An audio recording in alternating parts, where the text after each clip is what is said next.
Joining me right now is DC International Advisory CEO Stephen Yates. He's also the former National Security Advisor to Vice President Dick Cheney and the former Radio Free Asia President. Also joining us is Hudson Institute Senior Fellow Rebeccah Heinrichs. Great to see you both this morning. Thanks very much for being here. And Stephen, let me kick this off with you because we know that President Biden, instituted an investigation into the origins of COVID, and his investigators came back and said, well, we can't come up with any conclusive solution, even though we know that all of the circumstantial evidence points to a leak out of the Wuhan lab.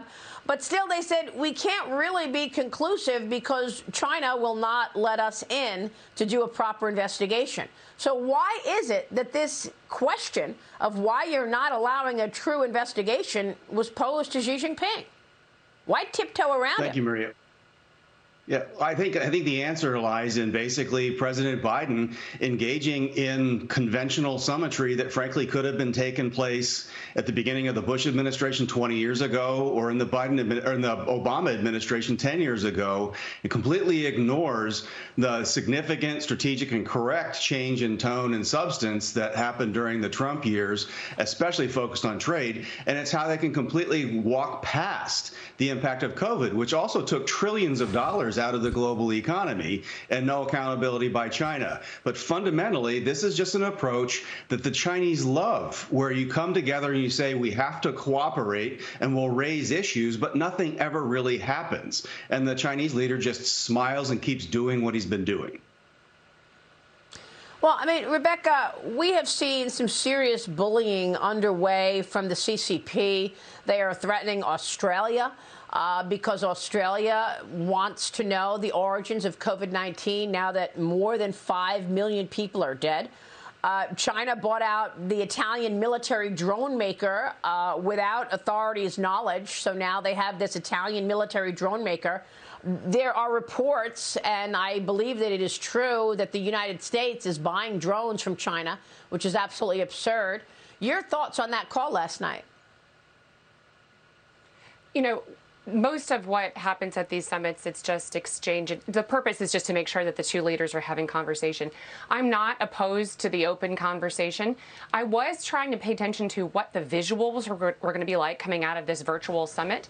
And what the Chinese are now playing internally, domestically, is a very serious-looking Xi Jinping and a very toothy, goofy-looking Joe Biden. And so that's the other part of this that we need to pay attention to. So much of this has to do with visuals and how each country is going to play it. So I do think it was probably just a net negative for the United States here. No issue, there was no breakthrough on issues. As you mentioned, they didn't discuss hard issues. The Winter Olympics wasn't brought up. Neither was hostage diplomacy, which China has engaged in. Meanwhile, the Biden administration has actually encouraged increased trade with the Chinese. None of that should be going on until we figure out, until we get to some clarity about the consequences of the Chinese hostage diplomacy. We don't want our businessmen being captured by the Chinese Communist Party. So, yeah, there was plenty of things that were not discussed. COVID-19 origins. I'm more concerned about how the Chinese Communist Party behaved in the wake of the COVID leak, because that's what caused all of the deaths, and that has a deliberate, why did they behave that way? And they need to be held accountable. So overall, no big breakthroughs, and it was a net negative just in terms of the propaganda effect. Well, I mean, there's so much propaganda out there, right, Rebeccah? And now you've got certain groups that lobby for the CCP because they're getting paid, right?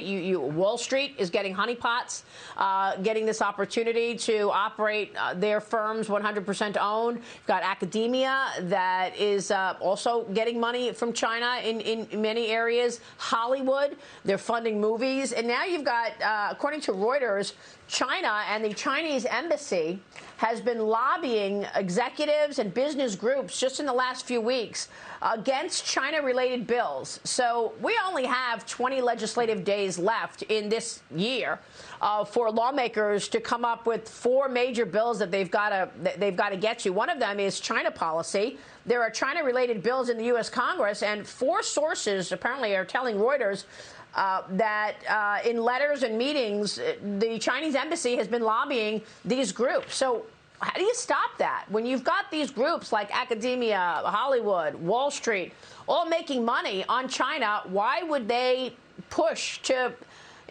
make sure to hold the CCP to account? Or the two biggest lobbyists the Chinese Communist Party has towards China right now are John Kerry and the Secretary of Commerce, who are allegedly, according to reports, going to Congress and actually fighting against bills that would ban goods that have something to do made with the genocide camps in China. That it's John Kerry that's the one that's trying to make sure that doesn't happen. That it's the Secretary of Commerce who doesn't want certain companies that the Trump administration had banned because of their connection to the Chinese military, to remove those from the banned lists. DJI drones is a Chinese Communist Party drone that they use for their genocide camps that the U.S. government has removed from the list, and that companies can still, and then U.S. companies can't even compete because you have this behemoth of a drone company that is being used for surveillance and spying. It is a major problem, and it gets to the core of the Biden administration really having this schizophrenic policy towards China. They want us to think that they're being tough on China, and yet they're mum on things that they should be speaking up on and taking a much tougher approach towards as a matter of policy. Yeah, and they're not tough on them at all, Stephen. I mean, even this idea that Biden made changes to what his team described as the legally flawed Treasury list, enforcing these companies to, abide by the auditing rules that we have in order to be listed on the exchange. They also have these companies, these so-called VIEs, that are not even on this list. So there's a ton of companies that are getting away with whatever they want. They don't have to abide by U.S. rules. Your thoughts on that? And by the way, what about this 2022 Winter Olympics? Are we supposed to just ignore all of this bad behavior by the CCP and then go make believe that we're all celebrating the Winter Olympics in Beijing this February? Yeah, pretty much the Biden administration is all about lowering expectations. So we shouldn't expect any of these China bills to pass. We shouldn't expect any changes to the approach to the Olympics. Of course, I say that just as an analytical matter because that's what they have been actually saying with their own spokespeople. But the truth of the matter is, of course, there should be reconsideration of these things. It's outrageous that just as a business matter, a virus that came out of China, that China leadership manipulated the global dialogue about and affected supply chains maliciously, took a lot of profits out of Japan's Olympics. We could easily have moved the Winter Olympics to Japan and have them host them instead and avoid all of the problems that have to do with going to China for the Olympics. But do I expect our current leadership to do that? No, I don't. There's a huge, huge problem about treating China as if it's a kid with a bike with training wheels. And that's been going on for 50 years for the most part. President Trump adjusted that somewhat to treat them more like a normal nation, but we continue to let China get away with things that we never let the Russians get away with, and we're in many ways harder on our own neighbors and allies, and that has to change. Yeah.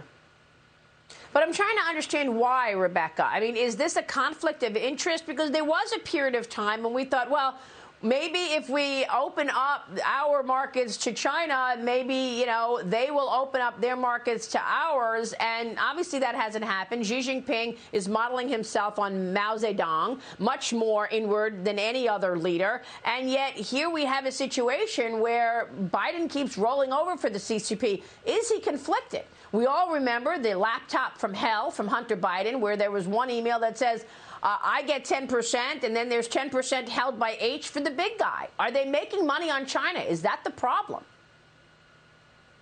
Yeah, I think that it's money.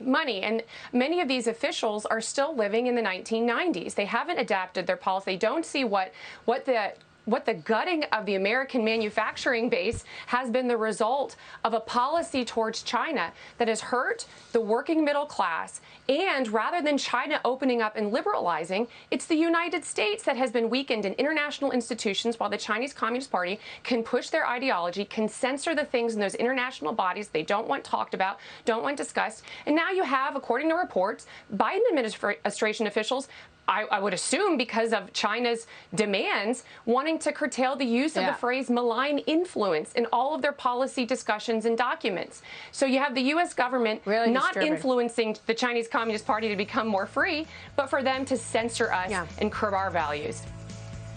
So disturbing, especially with all that Chinese propaganda that's pretty much mouthpieces for the CCP. Stephen Yates, Rebeccah Heinrichs, thank you so much. We'll be right back.